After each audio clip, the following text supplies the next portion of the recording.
Piping তৈরি করার পদ্ধতি। এর জন্য আমাদের দু রকম প্রেশার ফুটের প্রয়োজন হয়, লেফট সাইড আর রাইট সাইড। এছাড়া কাপড় ও কট সুতো। প্রথমে আমরা মেশিনে লেফট সাইড প্রেশার ফুট বসিয়ে নিয়েছি এবং কাপড়ের মধ্যে কট সুতোটি রেখে একদম কিনারা ধরে সেলাই করে নেব। পাইপিং তৈরি করার সময় লেফট সাইডের প্রেশার ফুটটা মেশিনে পরিয়ে আমরা সেলাই করে নেব এবং কাপড়ের মধ্যে পাইপিং তৈরি করে নেব।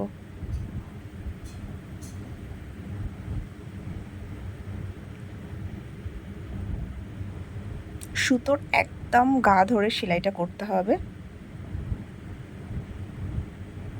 বোঝানোর সুবিধার্থে আমি দু রকম কালার সুতো দিয়ে করেছি। কাপড়ের মধ্যে তৈরি করা পাইপিং বসানোর পদ্ধতি হলো, এবার আমরা লেফট সাইড প্রেশার ফুটটাকে খুলে রেখে দিয়েছি এবং রাইট সাইডের যে প্রেশার ফুটটা হয় সেটা মেশিনের মধ্যে পরিয়ে নিয়েছি।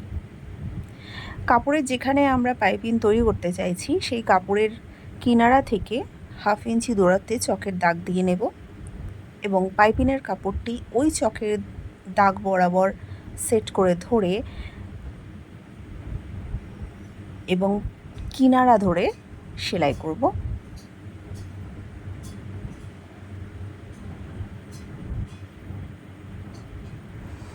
এবং সেলাই করে নিয়ে সাইডের যে বাড়তি কাপড়টি থাকবে পরে আমরা মুড়ে বা ভাঁজ করে হেম সেলাই করে নেব।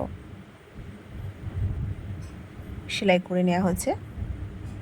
ওই সাদা কাপড়টি শুধু ভাঁজ করে পিছন দিকে রেখে হেম সেলাই করে নিলেই আমাদের পাইপিং তৈরি হয়ে যাবে।